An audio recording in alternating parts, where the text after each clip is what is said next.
Seventh graders, hello, happy Wednesday. I hope you enjoyed your reading day yesterday and just today to kind of take a little break and not have as much to do.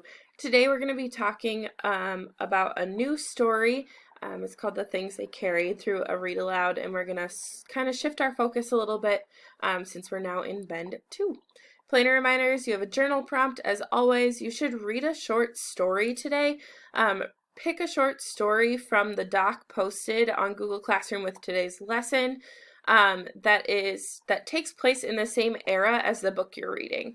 So if you're reading a book about World War II, which took place in the 1940s, you should also read a short story that takes place in the 1940s. The titles and links are listed there for you with the time period. So just pick one of the same time period and read or listen to that short story today. You need to finish that short story today. If you are on the schedule to do a Flipgrid conference on Wednesday, please make sure you do that. Random tidbit, having bridesmaids in a wedding wasn't originally for moral support. They were intended to confuse evil spirits or those who wished to harm the bride. All right. Today we are doing a little read aloud of the things they carried. Your learning target is that readers broaden their perspectives and knowledge about a topic by reading a variety of texts. Your success criteria is that you can identify information that you want to learn about your time period, and you can explain how different texts provide multiple perspectives on a time period. So, take a minute to just think about the last time you were obsessed with something. So maybe it was like Pokemon Go or a band or a game or a TV show. You might have been hesitant to try it at first, but then you got really interested in it. Two examples I have. The first one is coffee. I was actually quite hesitant to try coffee for the first time, and I tried it on a bet with my dad when I was 9 years old. He said I wouldn't like it. I said I would. And I tried it and I didn't like it, but I pretended I did, and then I drank it to convince him that I liked it until I actually started to like it, and now, as you all know, I'm obsessed with coffee. This next one I'm a little embarrassed to admit. It's TikTok. It took you guys forever to get me on TikTok, and I honestly thought it was the dumbest thing ever. I still think it's pretty dumb. But I did not understand the hype until I downloaded it when we moved to distance learning, and I am embarrassed to admit that I probably spent 30 hours on TikTok over spring break, so that's unfortunate. What I'm trying to get at here is that when readers of historical fiction become interested in an era, they read on becoming invested in it. So just like you do with other things in life, when you get interested in something, you continue diving into it, becoming more and more invested. We're going to do that with historical fiction with the eras that we're reading about right now. So we just read together the book Patrol by Walter Dean Myers, which is a story of a soldier in the Vietnam War. Today we're going to start with our new mentor text, which is The Things They Carried by Tim O'Brien. This book is a collection of short stories all about the Vietnam War as well, but we're going to focus on one called Ambush. So we're going to read it together, and we're going to stop and talk through some things as we read, but this is Ambush by Tim O'Brien. When she was 9, my daughter Kathleen asked if I had ever killed anyone. She knew about the war. She knew I'd been a soldier. You keep writing these war stories, she said, so I guess you must have killed somebody. It was a difficult moment, but I did what seemed right, which was to say, of course not, and then take her onto my lap and hold her for a while. Some day, I hope, she'll ask again, but here I want to pretend she's a grown-up. I want to tell her exactly what happened, or what I remember happening, and then I want to say to her that as a little girl, she was absolutely right. This is why I keep writing war stories. He was a short, slender man of about 20. I was afraid of him, afraid of something, and as he passed me on the trail, I threw a grenade that exploded at his feet and killed him. So what's going on here? This story is being told, being written by a soldier after the Vietnam War. So he was a soldier in the Vietnam War, but this story is taking place after the war. That's different than Patrol, because our main character in Patrol was telling the story during the war. Our soldier from the ambush has killed people, but he doesn't want to talk about it. He remembers it, but he tells his daughter no, because he doesn't want to talk about it. Let's read on. He was a short, slender man of about 20. I was afraid of him, afraid of something, and as he passed me on the trail, I threw a grenade that exploded at his feet and killed him. Or to go back. Shortly after midnight, we moved into the ambush site outside Maki. The whole platoon was there, spread out in the dense brush along the trail, and for 5 hours nothing at all happened. We were working in 2-man teams, one man on guard while the other slept, switching off every 2 hours, and I remember it was still dark when Kiawa shook me awake for the final watch. The night was foggy and hot. For the first few moments I felt lost, not sure about directions, groping for my helmet and weapon. I reached out and found 3 grenades and lined them up in front of me. The pins had already been straightened for quick throwing. And then, for maybe half an hour, I kneeled there and waited. Very gradually, in tiny slivers, dawn began to break through the fog, and from my position in the brush I could see 10 or 15 meters up the trail. The mosquitoes were fierce. I remember slapping them, wondering if I should wake up Kiawa and ask for some repellent, then thinking it was a bad idea, then looking up and seeing the young man come out of the fog. He wore black clothing, rubber sandals, and a gray ammunition belt. His shoulders were slightly stooped, his head cocked to the side as if listening for something. He seemed at ease. He carried his weapon in one hand, muzzle down, moving without any hurry up the center of the trail. There was no sound at all, none that I can remember. In a way, it seemed he was part of the morning fog or my own imagination, but there was also the reality of what was happening in my stomach. I had already pulled the pin on a grenade. I had come up to a crouch. It was entirely automatic. I did not hate the young man. I did not see him as an enemy. I did not ponder issues of morality or politics or military duty.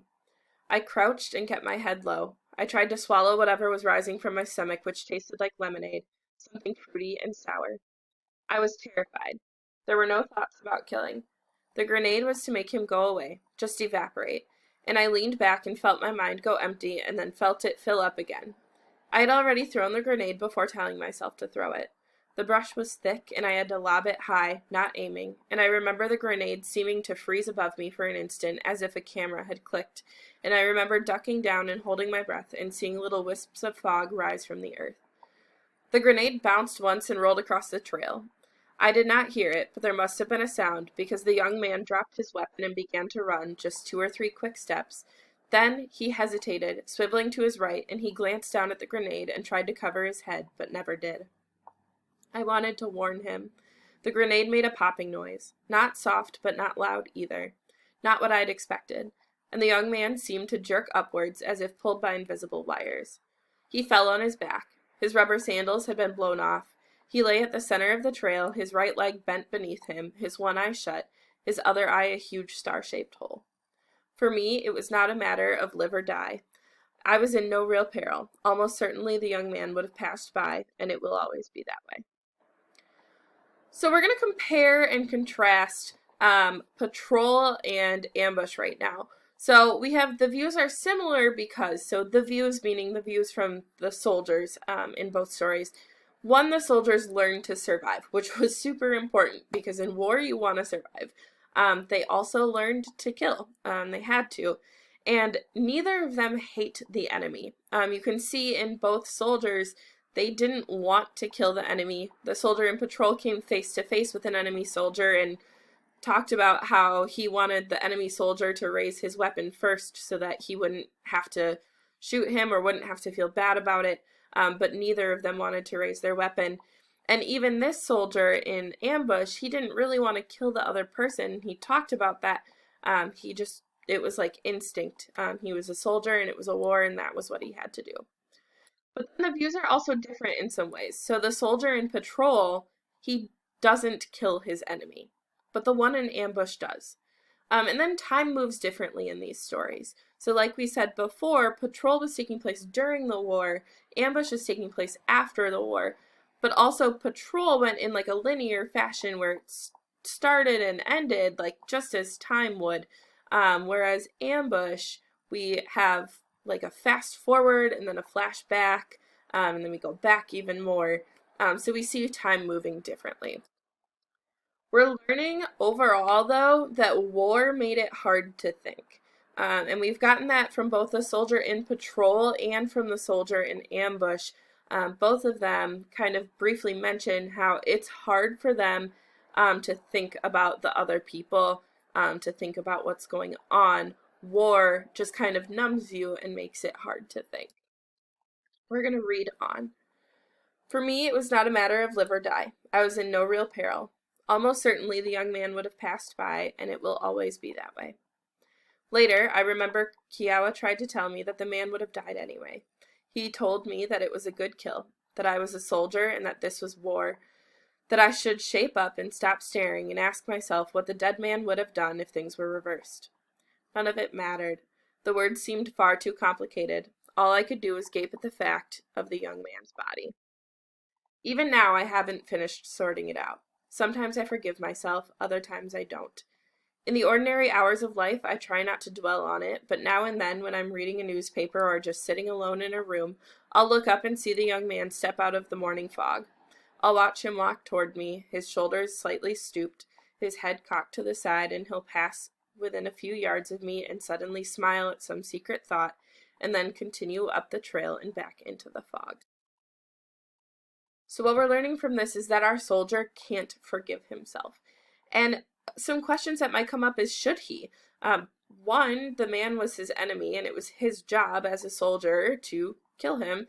But when he thinks about the war, it's like he pretends to let him live. He's still kind of stuck on that, and he might not ever be able to forgive himself.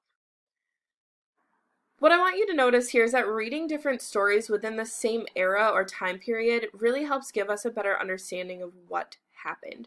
We got two different perspectives and two different understandings from each of the soldiers in both Patrol and in the story that we just read.